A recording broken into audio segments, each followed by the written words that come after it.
Racikan Berita 1. Bismillahirrahmanirrahim. Assalamualaikum warahmatullahi wabarakatuh. Sore hari ini kita jumpa lagi untuk suatu diskusi yang sangat menarik. Ini tentang pemakzulan Gibran.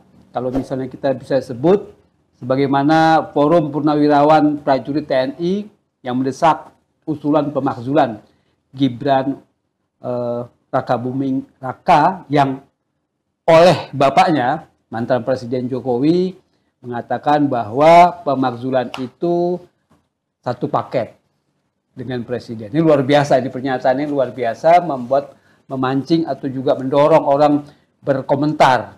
Ya, ternyata benar beberapa pakar ilmu politik dan juga pakar hukum tata negara seperti Mahfud MD menyatakan bahwa itu tidak satu paket. Beda dengan urusan pemilu, pengusulan atau pencalonan presiden dan wakil presiden satu paket. Tapi kalau soal pemakzulan itu terpisah. Nah, untuk bahas ini kita akan mendengarkan bagaimana ulasan dari Pak Ketua Umum Partai Masum yang juga pakar hukum tata negara, Pak Dr. Ahmad Yani SIMA. Assalamualaikum. Waalaikumsalam warahmatullahi wabarakatuh. Kang Eri, memang ini menjadi rame. Iya. Rame ini memang secara resmi Purnawirawan TNI dan tokoh-tokoh ya kan, tidak hanya itu telah mengajukan surat resmi, baik itu ke lembaga DPD, Dewan Perwakilan Daerah, ke Majelis Permusyawaratan Rakyat, dan ke DPR. Dan bahkan pada beberapa waktu sudah diagendakan untuk membacakan yang namanya surat-surat masuk. Satu di antara surat masuk itu adalah surat yang diajukan Purnawirawan dan beberapa tokoh tersebut. Dan menurut saya itu hal yang lumrah. Setiap surat masuk memang dibacakan. Karena itu adalah kewajiban, ya, kewajiban Dewan Perwakilan Rakyat itu untuk menerima. Bahkan pada periodisasi saya itu, kita membuka Komisi 3 itu karena banyak laporan-laporan masyarakat. Biasanya mekanismenya itu melalui birokratif, ya, birokrasi ke sekjen, sekjen ke pimpinan, dan itu akan memakan waktu. Nah, kita pada waktu itu meresponsif. Setiap ada yang demo di depan DPR atau yang datang, maka kita terima. Nah, oleh karena itu mekanismenya pada waktu itu, kalau ada pimpinan Komisi 3, maka pimpinan. Kalau tidak, maka di antara anggota-anggota itu yang menerima. Bahkan saya itu beberapa kali ya kan menerima dan bahkan ikut keluar menemui para demonstran yang menyampaikan aspirasinya. Dan itulah hakikatnya memang anggota dewan. Anggota dewan itu adalah dia perwakilan rakyat. Namanya Dewan Perwakilan Rakyat. Betul. Artinya dia adalah wakilnya rakyat. Yang berdaulat penuh itu adalah rakyat. Anggota dewan ini adalah wakilnya rakyat. Jadi menjadi aneh kalau anggota dewan tidak menyerap aspirasi. Bahkan diberikan biaya oleh negara. Pak Eri, negara itu membiayai anggota dewan untuk menyerap aspirasi. Itulah yang pada waktu reses. Itulah mereka turun ke dapil, ke masing-masing.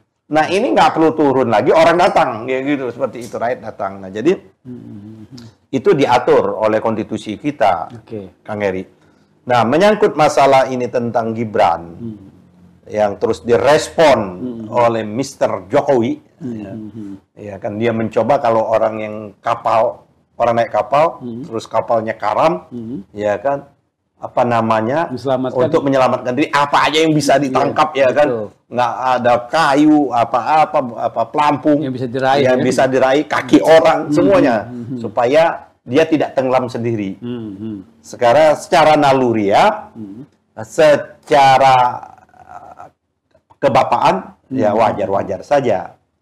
Persoalannya, apakah secara konstitusional kita, berdasarkan konstitusi kita, seperti itu. Kenapa? Karena yang ngomong ini adalah Jokowi. Yang ngomong ini mantan presiden. Ya, jadi apapun kualifikasi keilmuannya, pemahamannya, atau kepintarannya, atau sebaliknya kedunguannya, seperti apa yang dikemukakan, kan itu kan ada pintar pasti ada dungu. Harus seimbang, kan? Ada imbang. Baik kepintarannya ataupun kedunguannya, dia harus memahami. Karena dia pernah menjadi orang nomor 1. Bukan hanya pernah menjadi panglima tertinggi. dari 3 matra, ya, matra Angkatan Laut, Angkatan Udara, dan Angkatan Darat. Nah, menurut saya agak memprihatinkan pernyataan itu. Oh, artinya itu nggak tepat gitu ya? Bukan tidak, sangat tidak tepat. Sangat tidak tepat. Iya kan, sangat tidak tepat dan keliru. Sangat tidak tepat dan keliru. Kenapa? Berbeda. Tadi betul, baik yang namanya siapa namanya Siti Zuhroh. Siti Zuhroh. Siti Zuhroh, Pak Mahfud, yang lainnya beda ini. Bab yang namanya pencalonan memang diatur oleh konstitusi. Diatur konstitusi itu adalah syarat calon presiden dan calon wakil presiden karena satu paket dalam proses pencalonan dan pemilihan. Betul. Tapi dalam melaksanakan ya kan tugas tupoksinya ya berbeda-beda. Presiden dan wakil presiden beda. Wakil presiden. Walaupun kalau kita mau jujur, ini mau jujur, di konstitusi kita ini tidak mengatur tupoksinya wapres. Wapres ini baru berjalan apabila presiden berhalangan atau presiden berpergian ke luar negeri. Dibuatlah namanya wakil presiden menjadi presiden ad interim. Pernahkah terjadi? Pernah. Zamannya SBY. SBY waktu di luar negeri, maka ad interimnya adalah Pak JK. JK. Tapi sepanjang hampir berapa bulan? 6 bulan, 7 bulan ya. 6 bulan sudah lalu kan. Masa kepresidenannya Pak Prabowo. Pak Prabowo kan udah bolak-balik ke luar negeri. Nggak ada mandat. Tidak pernah dia memberikan mandat itu. Bahkan dia memimpin rapat langsung seperti itu. Kita tidak tahu, ya kan, latar belakangnya seperti itu. Nah, oleh karena itu maka kita harus, udah rujukan kita apa? Ya rujukan kita konstitusi saja. Di konstitusi itu jelas pasal 7A itu mengatur. Nih, kita baca nih. Jangan sampai salah. Ini. Presiden dan atau baik dia presiden dan atau wakil presiden. Artinya apa? Dan atau baik dia satu paket presiden dan wakil presiden maupun masing-masing. Ya. Baik presiden sendiri maupun wakil presiden sendiri dapat diberhentikan dalam masa jabatannya oleh Majelis Permusyawaratan Rakyat atas usul Dewan Perwakilan Rakyat, baik apabila terbukti telah melakukan pelanggaran hukum. Jadi dia terbukti melakukan pelanggaran hukum, baik itu presiden sendiri dan ya kan, atau wakil presiden sendiri dan atau kedua-duanya. Itu bahasanya itu bersama-sama. Ya. Melakukan apa pelanggaran hukum berupa apa pelanggaran hukumnya? Pengkhianatan terhadap negara, korupsi, kan, pengkhianatan, korupsi. Korupsinya apa? Penyuapan, ya kan? Tindak pidana berat lainnya. Perbuatan tercela maupun terbukti apabila tidak lagi memenuhi syarat. Jadi ini kan bisa 3 kategori. Yang pertama adalah pengkhianatan terhadap negara. Yang kedua adalah melakukan tindakan pidana, baik korupsi, penyuapan, tindak pidana berat lainnya. Yang ketiga perbuatan tercela. Ya.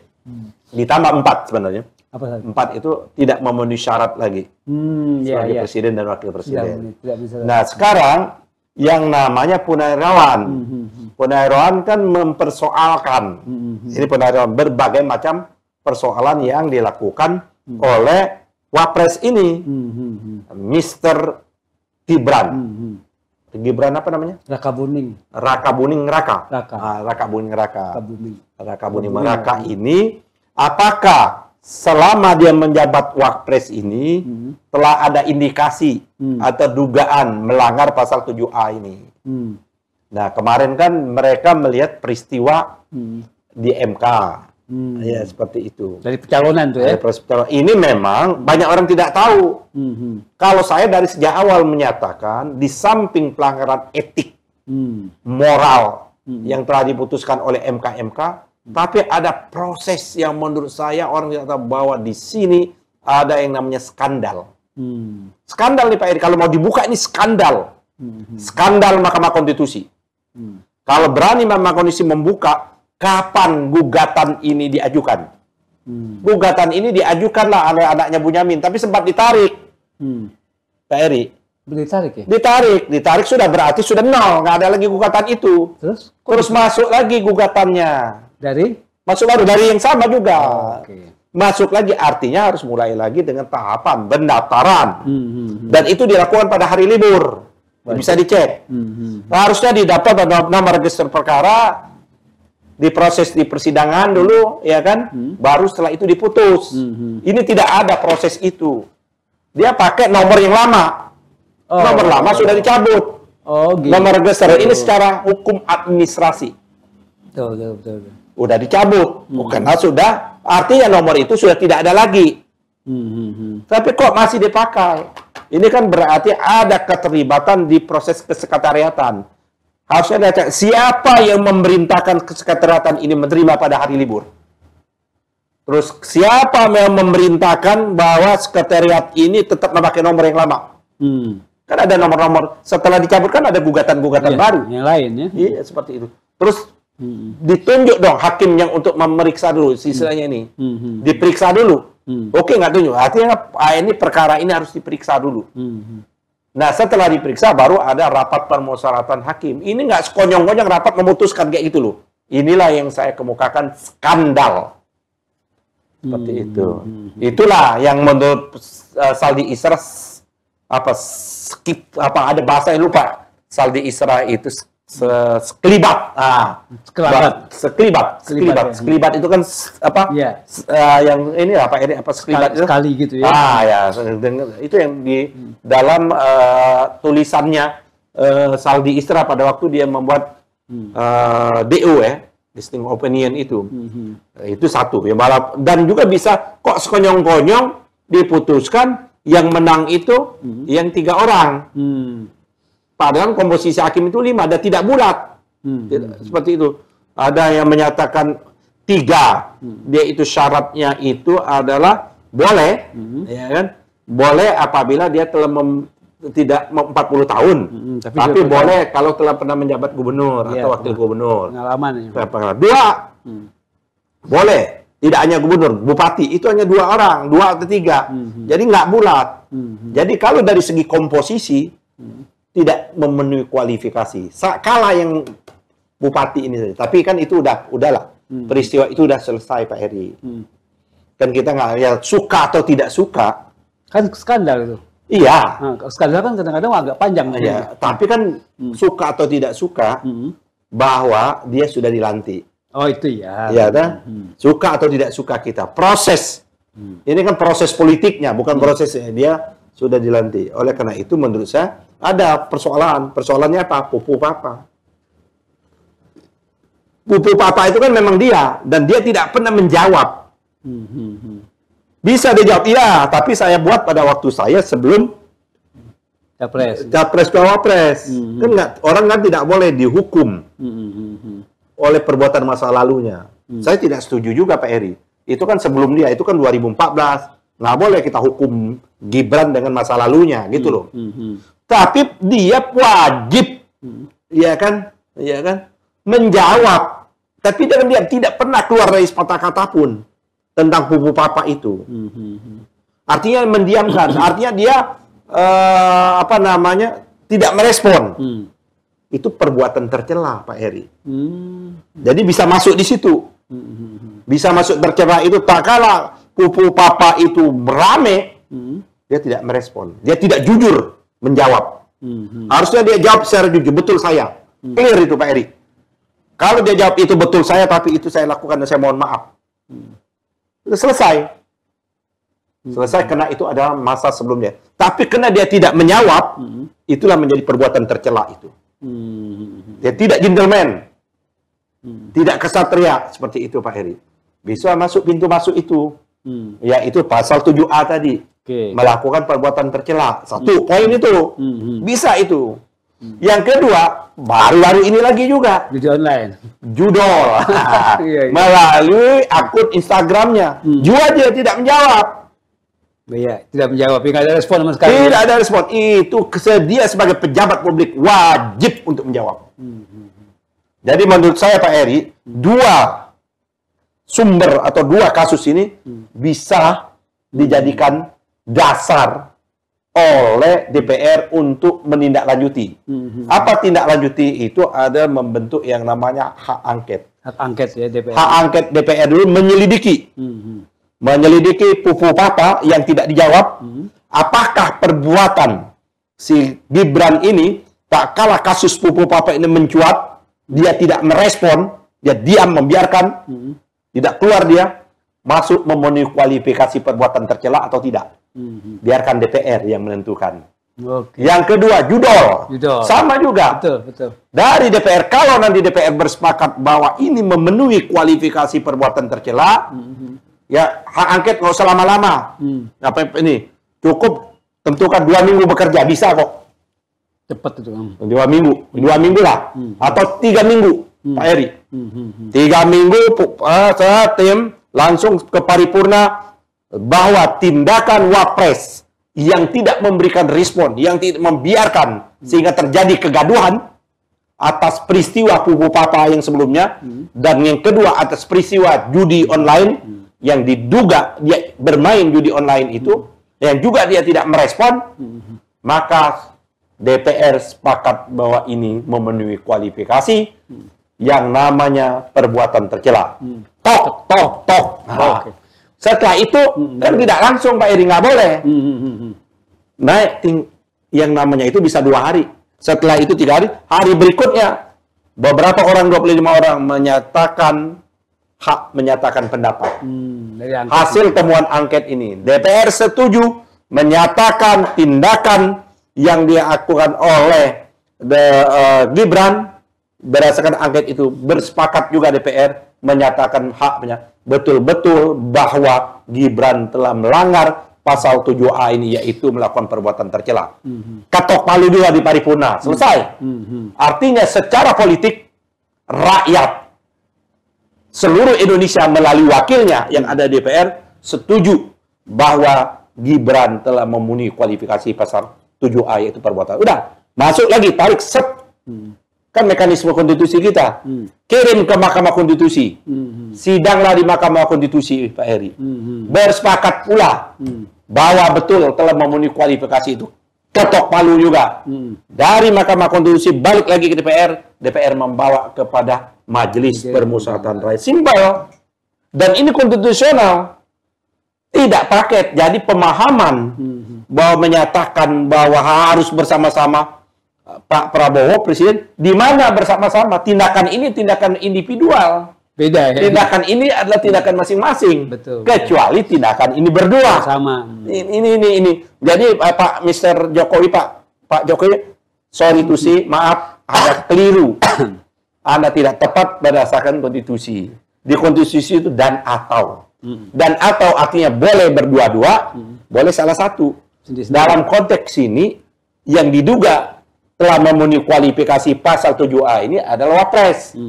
Jadi ini on the track, Pak Eri. Dan ini menurut saya bisa dilakukan. Pertanyaannya begini, kita boleh optimis, boleh juga pesimis. Gitu. Artinya jangan sampai layu sebelum berkembang.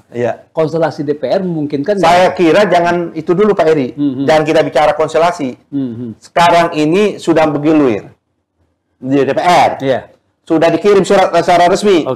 Tinggal DPR beberapa orang selidikinya dulu melalui angket dulu. Kita baru tahu nih angket ini berjalan.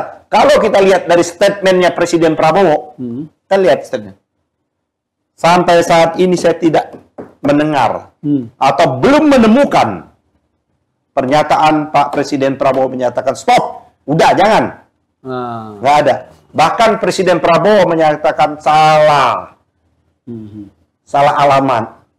Alamat yang tepat itu ada di DPR untuk menyampaikan surat itu. Oh, yang kemarin itu ya. Kan itu dong. Artinya Pak Prabowo menyatakan silakanlah sesuai dengan mekanisme konstitusi. DPR aja gitu. DPR, dan itulah yang benar, Pak Edi. Dan itu sudah dilakukan. Dan itu sudah dilakukan.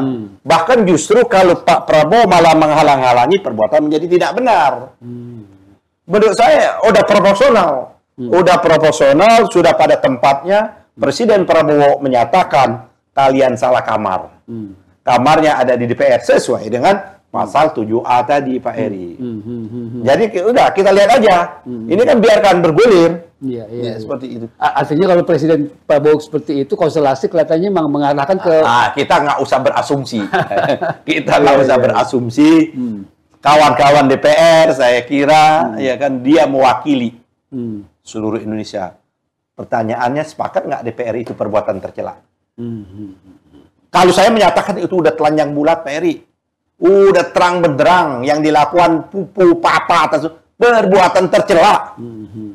Kalau ada DPR menyatakan bahwa itu bukan perbuatan tercela, berarti dia sama perilakunya dengan itu. Iya. Begitu juga judul. Kalau anggota DPR menyatakan bahwa tidak, ini bukan perbuatan tercela, berarti dia juga sama. Berani nggak dia? Saya kira nggak berani anggota dewan seperti itu. Iya, artinya. Nah, yang penting ini surat ini kita udah memberikan ucapan terima kasih ya kan pada pimpinan DPR, ada Ibu Puan, ada Pak Dasko, ada Pak Saad Mustafa, ada siapa lagi tuh anggota-anggota pimpinan DPR itu sudah mengumumkan surat masuk. Berarti serius. Ya, gitu.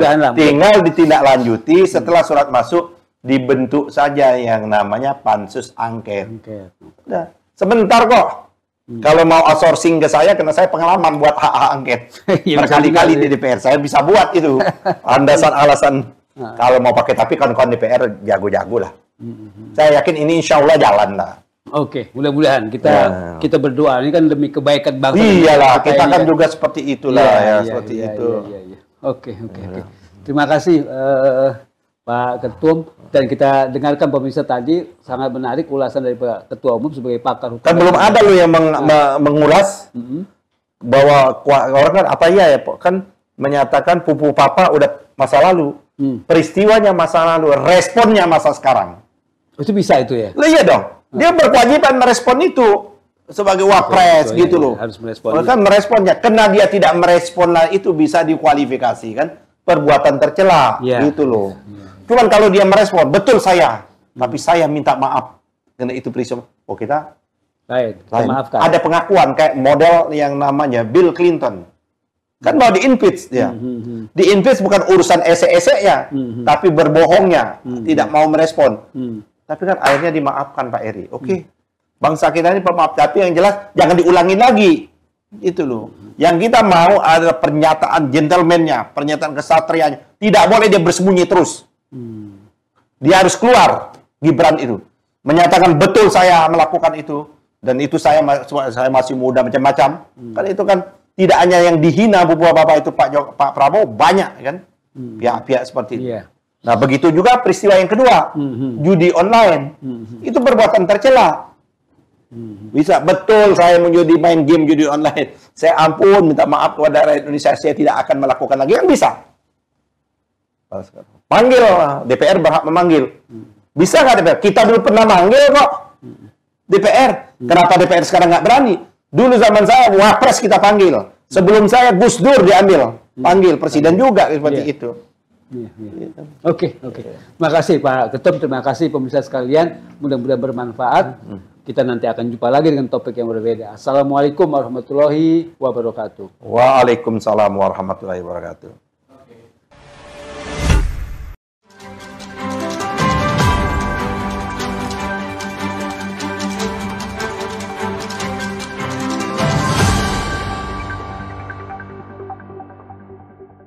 Racikan Berita 1.